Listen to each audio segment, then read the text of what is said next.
Since dying is a part of living, in facing death, we can begin to live fully.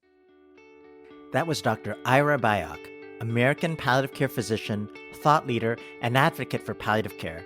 He's also the best-selling author of The 4 Things That Matter Most, and his latest book, The Best Care Possible, is available too. We chat about a whole range of topics, including his philosophical approach to dying, whether we should rebrand palliative care, the role of privatization in healthcare, and lots more. Hi, I'm Xian Xiao. And I'm Sammy Winemaker. We talk to people who have information and tips on how to unlock a better illness experience. The waiting room revolution starts right now. Ira, welcome to the podcast. We're excited to see you and chat today. I'm excited to see you too. Hi, Ira. How are you? Hi, Cian. Hi. So, Ira, so much of your writing over your career, including in your most recent book, The Best Care Possible, talks about the challenges we face as a society to die well, and this resistance of the public to this approach or this idea of palliative care. Why do you think that is? Thanks for having me, and what a great question to start with. Dying remains a hard sell. There's inherently difficult. It has, challenges and physical distress and loss and suffering baked into it. And the resistance to dying, or even denial of dying, continues to be reinforced by the mainstream medical community, in part for some very good reasons, in part because treatments of late-stage illness have gotten progressively better. I mean, look what's happened in heart failure and now in advanced cancer care with targeted immunotherapies. Oh my heavens! And that's a really good thing. But as I like to point out, since we have yet to make even one person immortal, at some point in time, more disease treatment does not equate to better care. So I think the cultural challenge, I think on an individual level, the counseling challenge for those of us in palliative care is to somehow integrate not just dying comfortably, but this notion of life completion and relational completion within our notion of full and healthy living that simply includes a period of time we call dying. I mean, so much of what you said, Ira, connects to where we met recently in Montreal at the International Palliative Care Congress, where we were on a panel together talking about the idea of rebranding palliative care and whether the language is scary, perhaps, for the public, patients and families, and if there would be benefits of changing our name. So what are your thoughts? Should we just change our name to supportive care? Whatever you call it, if it requires dying to get into it, there's going to be resistance. And instead we have to look at not caring for people at the end of life, but caring for people through the end of life. I think I emphasized it during the session that we had that if I meet you and I say, hi, I'm Dr. Byock, and I and our team are wanting to care for you and give you the best care possible at the end of your life, the best I can hope for is that somebody says to me, wow, that's great. Nice to meet you. We'll call you when we get there because we ain't there now, right? But if I meet you and say those same things and we're here to give you the best care possible through the end of life, the answer is likely to be, wow, can we start today? Because there's, that's like the avocado without a pit. Why not start now? But I think in hospice care, certainly in the United States, hospice painted itself into a corner by completely restricting itself to people who not only are dying, but have to acknowledge that they are dying and usually give up treatments designed to help them live longer, that's a really tough sell. Mhm. Whereas palliative care, we're still figuring out whether we're going to avoid painting ourselves into the same darn corner. Mhm. And instead of being for people who are dying, being for people who happen to be mortal and are living with a serious illness, right? Mhm. To support them and their family to live as fully, as well as possible through the course of the illness, whether they get better and live longer without illness, or whether they ultimately die with illness. Maybe it's too subtle a shift, but I think it's a critically important shift in our orientation. And if we do that, I really don't care what we call ourselves, to be perfectly honest. Oh, I'm your number one fan. I love that. I love that through the end of life, not at the end of life.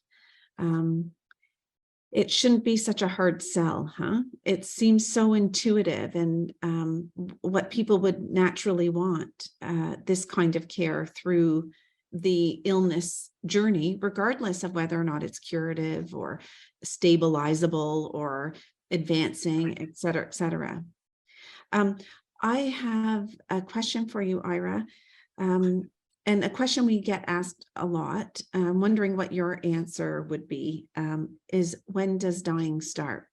Maybe it starts when one observes in oneself and in one's thoughts and thoughts about the future that you've somehow shifted from continuing to finishing, that you start to muse about what would be left undone, or how I'm going to turn things over, or what I should avoid forgetting in telling those who I love about practical matters, one's passwords and accounts and where things are stashed, and giving away things and all that, rather than continuing to think about the future in a more generative sense. But we're asking this in a cultural context, and in certain cultural contexts, the distinction really doesn't have that much meaning. You're born, you're mortal, right? We have this one precious life. Mm-hmm. How are we going to make the best of it and live as fully as possible? Mm-hmm. And oh, by the way, and this is my own orientation as kind of somebody who leans Buddhist, Mm-hmm. To be ready to leave like that, so that there's, at any given moment, there's not that much left undone. I really appreciate that answer, and I wasn't expecting it at all, but I love that. And I might even quote you, this idea of just this natural cognitive shift that could be subtle, from continuing to finishing in the ways that you mentioned. I find that very profound, because we usually talk about more physiologic, like, oh, you die, you start dying the day you're born, or you're dying when there's nothing more we can do for you. That's the other end of things. And you're in your last hours or days or a couple of weeks. Or there's some point in time physiologically where your body hits a tipping point in any illness and you begin to descend and decline physiologically. But I love that you took a more cognitive approach to it. I'm loving your answer. Because illness and dying are not medical, they're not physiological fundamentally. They are fundamentally personal. That's another shift. When I teach medical students or have residents or fellows, I hammer home that illness and dying are personal. They're only partly medical. And that we as clinicians mostly deal with the medical, and that's fine, the diagnostics and therapeutics of the physiology and the pharmacology and the physical treatments. perfect. That's good. But we're serving people for whom these experiences are profoundly personal. And once you make that distinction, it actually becomes a lot easier to serve these people, because it turns out there's lots we can do, even when we can't reverse the pathophysiology, right? There's lots we can do. Yeah. I think part of the problem is that when we talk about dying to the public or patients, families, even other healthcare providers, they are stuck in the physiologic, and they are equating it with the final moments of life. And so it's so difficult to separate actively dying with living with illness, having high mortality awareness. Anytime you stick in the dying word, it's just everyone goes to, oh, we're talking about the very, very end of life. Sure. And so it's another example, like we were talking about before, with how language can often be such a barrier for us. When we talk about palliative, or we talk about dying, or we talk about dying well, or what's a good death, or all these things,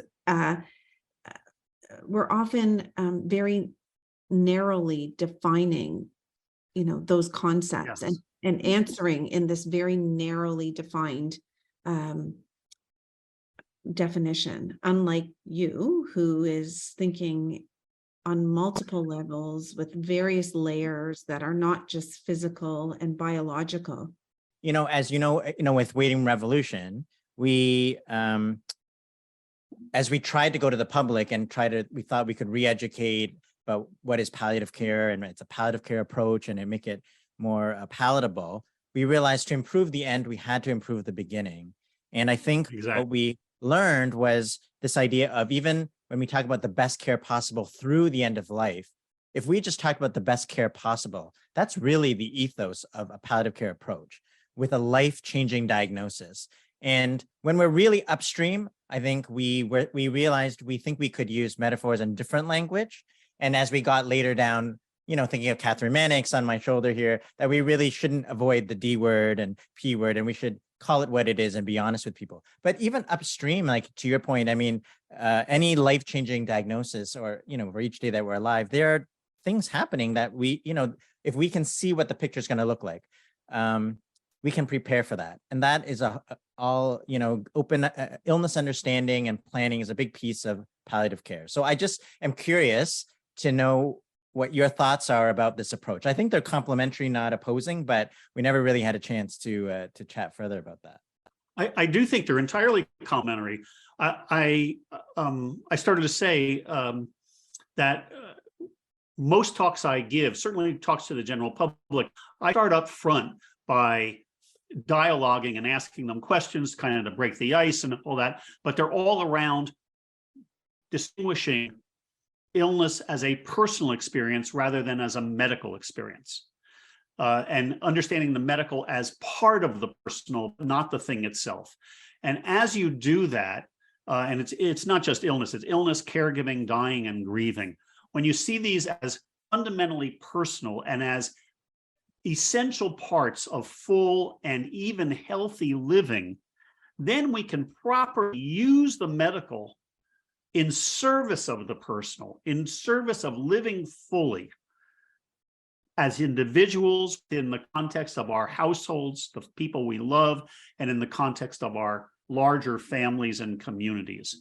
When you make that shift, and everything becomes possible. And until you make that shift, you've got us painted into this corner of, oh, you're the folks who control pain when we're dying. Well, yes, we are, but that's like a small, critically important, but small part of what we're doing.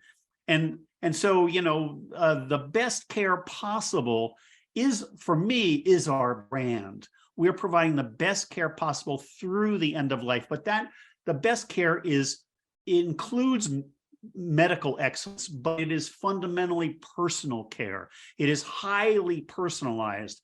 When two people with the same age, gender, and diagnoses may have entirely different notions of what the best care is for them, because we have to align what we do medically with what they value personally, usually based on their culture and their, personal idiosyncrasies, who they love, and what their aesthetics are. It can be very different for two people with the exact same medical conditions and prognoses, right?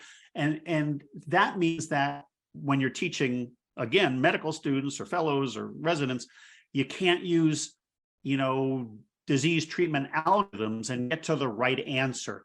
You have to pause and come to know the patient as a person before you can use the algorithms and apply them in ways that are actually useful or valuable to those we're trying to serve.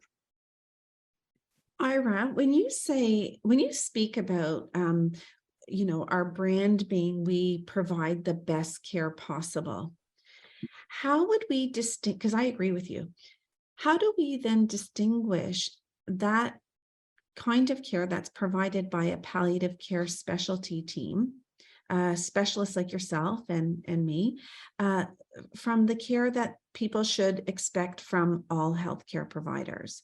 Like, shouldn't that be the brand of all healthcare, that we provide the best care possible? It certainly should. And we would not be necessary if we trained not only every primary care provider, but every neurologist, oncologist, cardiologist, and intensivist with this notion of human beings as whole persons living within families and communities and cultures, and people that not only had, as they were dying, a capacity for suffering, but also the capacity for human development and well-being. I mean, as I think you know, Sam, I started my training in medicine thinking for sure I was going to be a rural family doc. I wanted to do cradle to grave rural family medicine. And so, and I in my worldview am a developmentalist. People grow, they infants and toddlers and young children and meet developmental milestones, usually developmental crises that they have to grow through, right? You can't avoid them, you have to grow through them. And they become different, their personhood evolves, but their well-being is possible at each new stage of human development. The same thing happens in adulthood and in in illness and dying. We meet developmental crises and we either grow through them or we suffer. We suffer until we grow through them.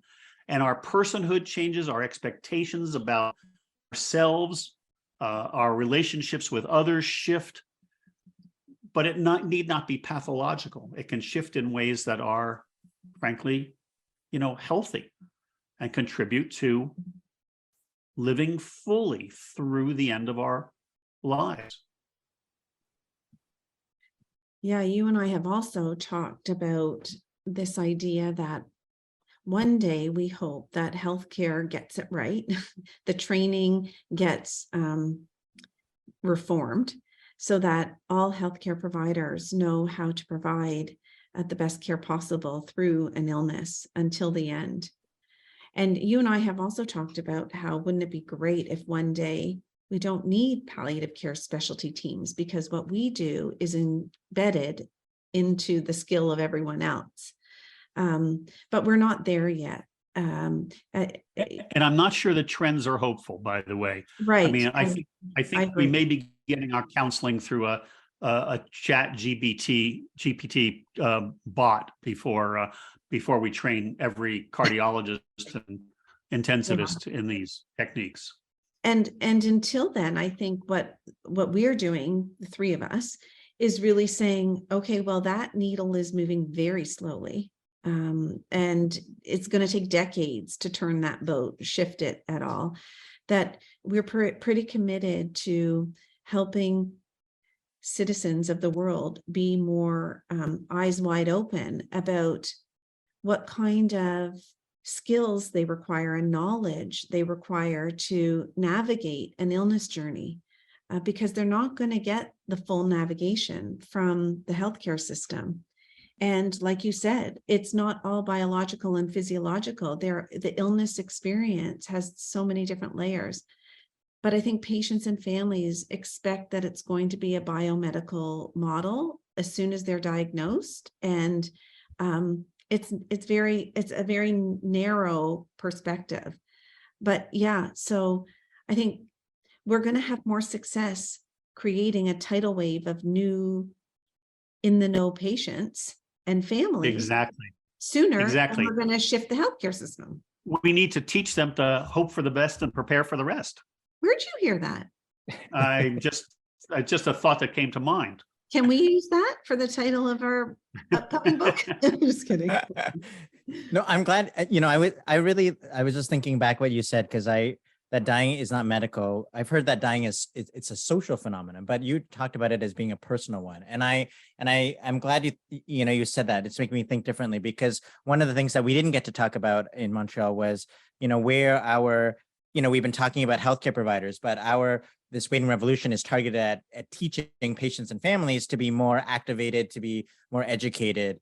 And underneath that is communities, and that are all committed, that are hopefully designed, schools and social supports are designed to support people to live the best life possible. And so they have a big role in it too, in compassionate communities and, neighbors and volunteer organizations. All of them also have a role. So I think there is a connection between hospitals and the social supports and community, which can support caregivers as well. But, having that sort of activation of patients' families to realize that they need to have not be passive and have take the driver's seat in this journey is going to hopefully be the catalyst we need. I mean, I know we used to think that the caregivers would be the catalyst, but after so many years, we've realized they're so busy being caregivers that they don't have time to be a political voice. And so,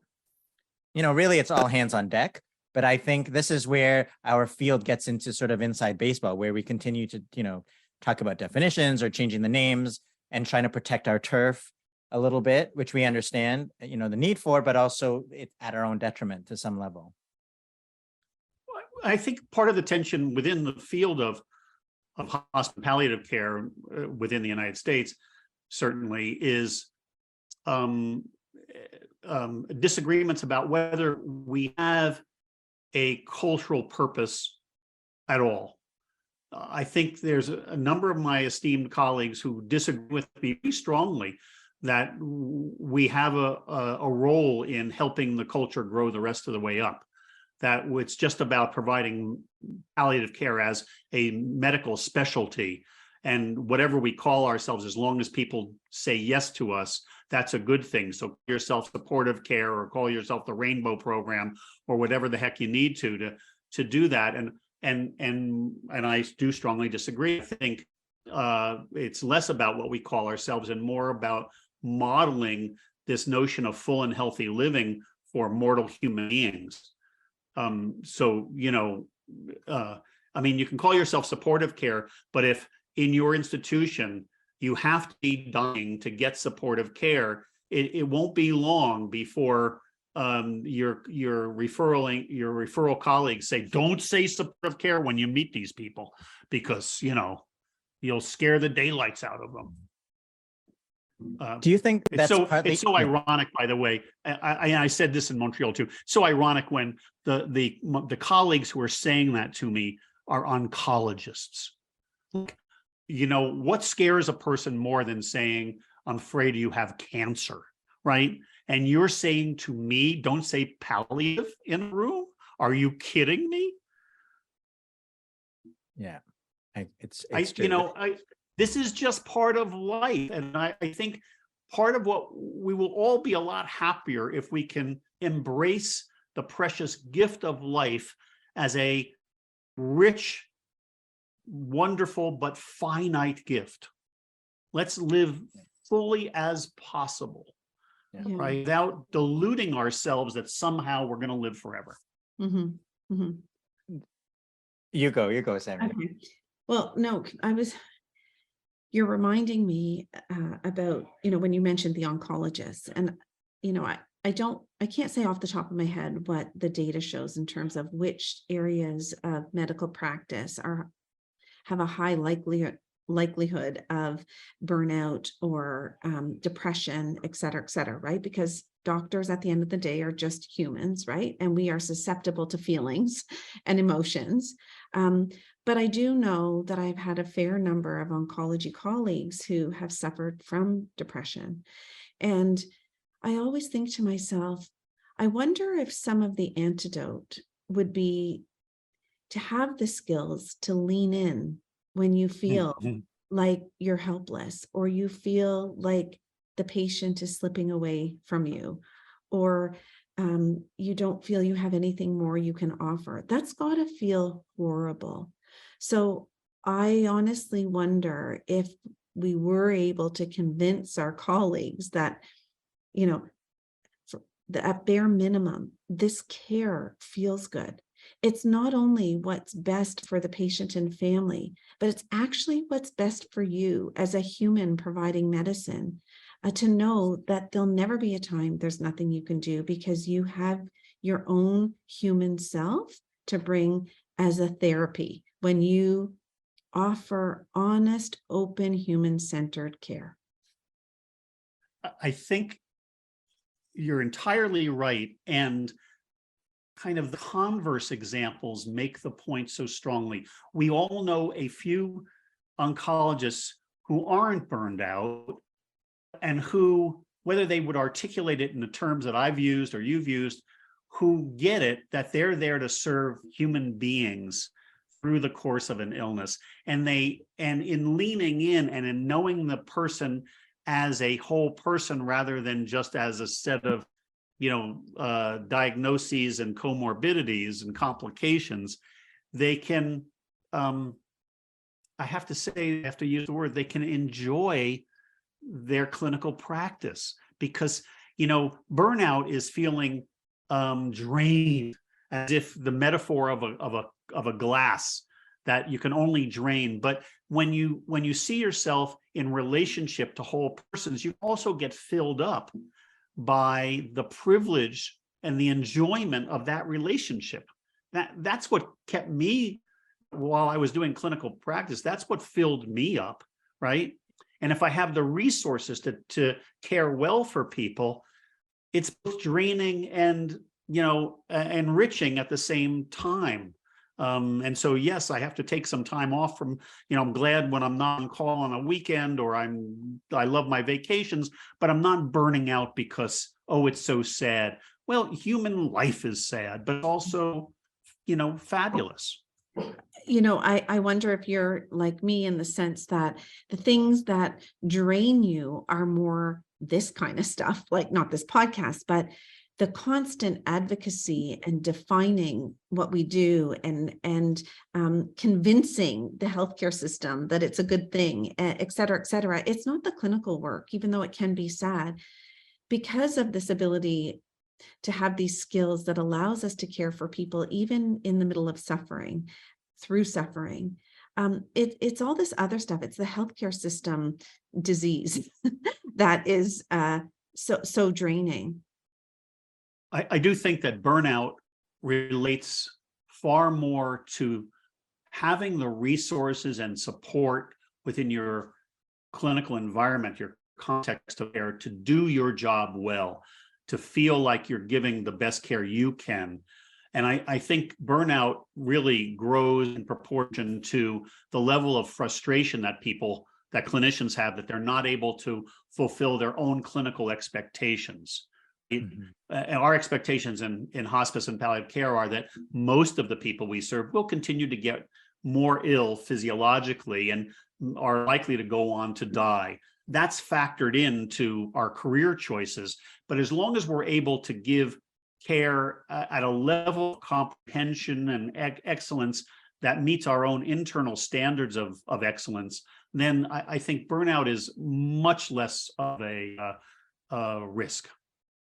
So many learners, when they come to do palliative care, they just, of course, happen upon it because it's not mandatory, at least in Canada, as part of medical training. But if they do decide to do an elective or selective, they always comment at the end of the day, you remind me of why I actually went into medicine, not me personally, but this kind of work we did today, what we did brings me home in a way. And I've said this on the podcast before, that even in the short years of medical training and residency training, which may for some people be as short as 6 years or could be as long as 12 years, it doesn't take long for people to forget why they went into medicine, because they get sucked into the vortex of all the other cross waves of healthcare and priorities of healthcare.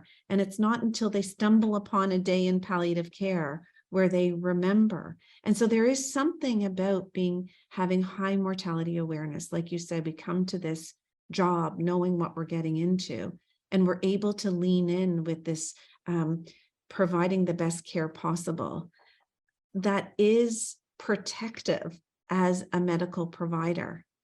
It's real doctoring. That's my term for it. This is real doctoring. You're taking care of whole persons. You're seeing them as whole persons. They're feeling not only cared for from a technical perspective, but they're feeling heard and understood, right? Yeah, Within the context of their lives and their families. Yeah. How much do you think that the business of healthcare and the privatization or the for-profit underpinnings of healthcare play into the way palliative care is delivered? I mean, and this is particularly relevant because in Canada, especially in Ontario, we're toying with the idea of privatizing different parts, and it will not be long before palliative care gets also the same sort of look. So I'm just curious your perspectives of that, because I know, you wrote an article recently about how hospice and the for-profit nature of hospice and what you've seen from, as an educator, but also on the ground. The profit motive is destroying hospice and deeply threatening palliative care in the United States.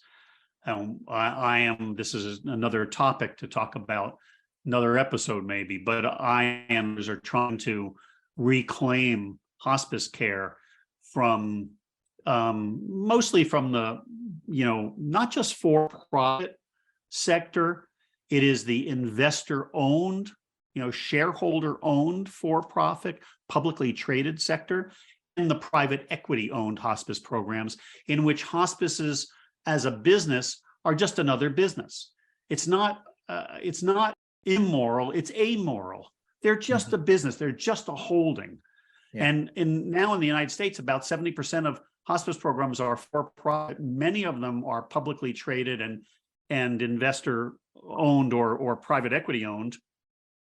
And boy, you can spend hours trying to figure out actually who actually owns some of the hospice companies in the United States, because they change hands once or twice a year, and they usually track back to very large national or international private equity firms.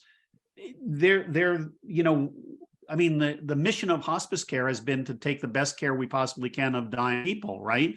Mm-hmm. When you're publicly traded, you also have to have a second legitimate priority of giving a reasonable return on your shareholders' investments. Mm-hmm. I mean, again, that's not immoral, it's amoral. That's something you have to balance. And it's been really a detriment. And it's coming to palliative care. We have now a number of for-profit companies that are vending palliative care services. They will data mine your insured population. They will supplement or directly provide palliative care to that population at risk of serious illness or dying. And again, it's not necessarily bad, but but it is a far more transactional and rather than relational. And we're seeing things like, the ratio of doctors to patients in palliative care and even in hospice care dramatically change in the wrong direction. The ratio of nurses to patients in hospice care dramatically change in ways that are spreading services thin and oh, by the way, burning nurses out because they can't possibly meet their own expectations for high quality, all of that. So I would encourage you to avoid it, to resist it as much as possible. And I think in the United States, I've come to realize that, this is the future. It's here, it's not going to go away. And so we have to double down on making standards for quality explicit, staffing expectations explicit, guidelines for doctors, nurses, social workers, chaplains explicit, and really tighten up quite a bit our standards and our accountability and our transparency so that the public can choose, and referring clinicians can choose not just the good from the bad, but the excellent from the merely mediocre. Mm-hmm. Mm-hmm. We're going to have to learn to live with this situation and still provide the best care for people through the end of their lives. I was wondering, for the listeners, if it's possible for you to explain in an easy way, the difference between when we use the word palliative and hospice in Canada versus in the USA. And people are asking us all the time, even on my social media, they ask, because we use the words differently, right? So can you put some words to that? Well, in the United States, hospice was the incubator of the field of palliative care, of the specialty of palliative care, which has formally been named hospice and palliative medicine in the medical specialties in the United States. Hospice as a delivery model has become confined, frankly, by the insurance and mostly the Medicare governmental insurance requirements to be reimbursed as a hospice program. So while palliative care is an interdisciplinary team approach to patients with serious illness and their families to provide, alleviation of symptoms, but also support for living the best care, best quality of life possible. In the United States, hospice is now a subset, if you will, of palliative care that requires people to be dying. And as I said, under the Medicare requirements, not only to be dying, but to agree you are dying and to agree to forego most treatments for your disease designed to help you live longer. So it really is a confining subset of palliative care. Hospice is mostly delivered at home in the United States. There's a paucity of specialized hospice facilities. And it is mostly delivered at home, again, under insurance parameters for people who are dying, usually with a 6-month prognosis. Some insurance will say 1 year life expectancy. But I think the real challenge, and I think I've always thought the real problem for hospice in America is it's kind of either or. Whatever the number of months of the prognosis, it's one or the other, right? Either you're getting treatment designed to help you live longer, or you're accepting that you're dying and you're focused on comfort and dying gently. And that tension, that what Dr. Joan Tino has called the terrible choice, is a fundamental design problem in American hospice care. Yeah, you can see how people get confused though. Like, when do I get palliative care? When do I get hospice? And what's the difference? And well, they're confused because we're confused. Exactly. I mean, that's why we did the plenary in Montreal. Our own field is confused. Yeah. And wouldn't it be great, again, we're like broken records, if it just became a natural skill set so that we didn't have to keep defining it and whether or not you qualify for it or not. It's just that we all became better clinicians and could lean into these situations, whatever we want to call it. We spend so much energy, don't we, defining it. And I can't believe I even just asked you that question. So how does it differ in the US and Canada? Here we go around the merry-go-round again. We need a revolution, Oh, maybe a can we- waiting room revolution. Okay, so I have a question that I've been wanting to ask you about, and it's connected to how different cultures view dying and palliative care. And we know hospice care came from the UK, and the term palliative care came from Canada, and it really has this biomedical leaning. And I really want to ask you because I know you have experience teaching palliative care around all over North America and around the world.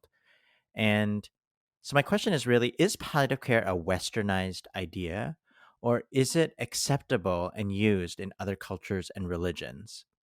I don't think it's a Western thing solely at all. I think it grew up in England and Europe and the United States and Canada. But I believe that the work that palliative care does is very well suited to many aspects, many places in the world. Africa and Asia come to mind, where community values are stronger than individual values. I think been thinking a lot recently about in the United States, certainly, and I think it's true for Canada, but also Scandinavia and Western Europe, that people see themselves as they identify as individuals distinct from community. And in many other places, there is this predominance of people identifying themselves as part of community. That the community is integral to their self-identity.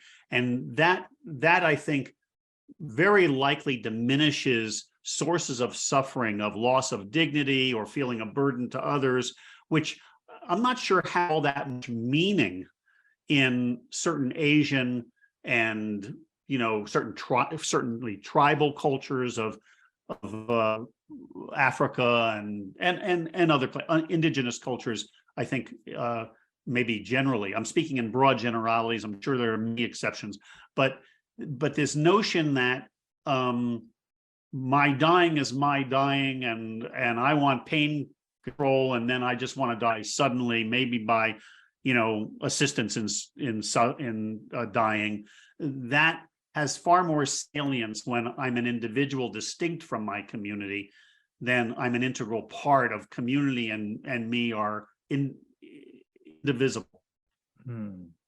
You're a very interesting person, Ira.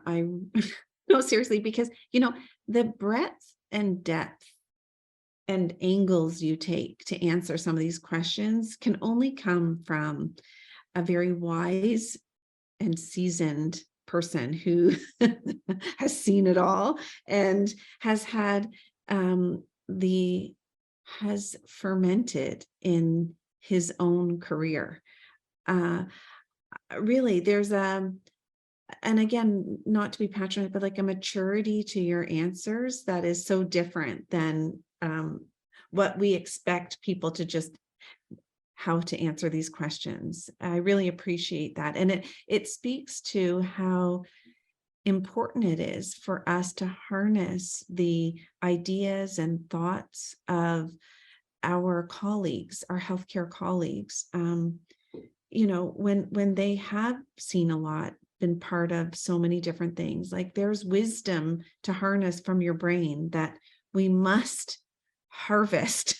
and hurry, because I'm not getting any younger here. So harvest on. So can I ask, we're not quite at the end, but pretty close. Like, so what projects and things that you have in the pipeline that you're excited about that give you hope for the future? Oh boy. I I still want to engage the culture in growing the rest of the way up. I'm really focused on cultural maturation, that that the notion of full and healthy living extends to illness and caregiving and dying and grieving. And it's mostly from it's all from life affirming perspective, but some of it is also defiant. Like, death is the force majeure. And I'm not sure I'm death positive. I think death sucks, right? I do want to avoid it or forestall it, but I want to live fully and love fully in the face of the force majeure, right? Like you can't take this from me. I love the people in my life, and we're going to dance. We're gonna celebrate life and relationships in the face of death, right? So there's a healthy defiance there that I also think is part of full and healthy living, and maybe this cultural maturation. So I have some writing I'm trying to do along these lines. I'm also, frankly, and you mentioned it, I worry a lot about the hospice care in America, and I'm leaning way in on this, and I'm of a certain age that I may piss some people off, but I'm at a place where I can speak truth to power, call attention to some really egregious practices, remind my colleagues about why we're doing what we're doing, highlight some basic standards of hospice and palliative care, and write in ways and speak in ways that maybe even foment discomfort for the constructive purpose of improving care. I feel I don't feel guilty of having been part of the problem, because I've been railing against these sorts of bad care practices for a long time. But I do feel responsible as somebody in the United States who was part of, standing up hospice as a field and palliative care as a field. I do feel responsible that now the progeria of hospice, for instance, and its deterioration is still happening on my watch. And I'm not going to let it happen on my watch and stay quiet. Well, it's such an honor to talk with you. From your books, Dying Well and Four Things That Matter Most, which I personally have used in my life extensively, and of course, your most recent one, The Best Care Possible. All of these talk about how to transform the dying process. And that's so much of what we're trying to do here. And thanking you so much for your thought leadership in the field. It's really exciting to see what else you'll accomplish. And there's just so much more to do. Yeah. So I keep, you said, what am I working on? I just, in various ways, keep emphasizing the potential for human development, but the real potential for the experience of well-being, even as one is dying. Because I do think that ought to be the next big thing in Western culture. This notion that a person can actually be well within oneself during these inherently difficult, sad times of life. That is life-changing. When my colleague, who unfortunately died at a young age, did an amazing lit review, he identified that one of the three domains that was woven through all palliative care or palliative approach was mortality awareness. That having mortality awareness is one of the cornerstones to being well when you are living and when you're facing a serious illness and when you're dying. That it's like everything you said, Ira, about just, we in palliative care have a high dose of that. We know people live and die. We see it every day, and we accept the fact that we're not death positive, like wanting to die people, but we have mortality awareness. It's protective. It's not depressing. It doesn't make our mortality awareness does not dishonor hope and living well. They can run parallel to each other. In fact, work together. So if we could spread this message throughout citizenship and throughout healthcare, well, wouldn't it be interesting to see what happens? Since dying is a part of living, in facing death, we can begin to live fully. Yes, yes, yes. Well, that's a perfect quote to end on. Thank you so much for joining us today, Ira. Well, this has been a pleasure. I've been looking forward to being a guest on the Waiting Room Revolution for a long time, and you guys did not disappoint. Oh, you didn't disappoint either. And thank you so much. Nice to see you both. Thanks for having me. Thanks for listening. Don't forget to rate, review, and subscribe if you haven't already. You can visit our website, waitingroomrevolution.com, to learn more about our movement and how you can join it. The podcast is produced by myself, Kayla McMillan, Valerie Bishop, Shilpa Jyothi Kumar, and Maggie Sivak. Our theme music is Maypole by Ketsa.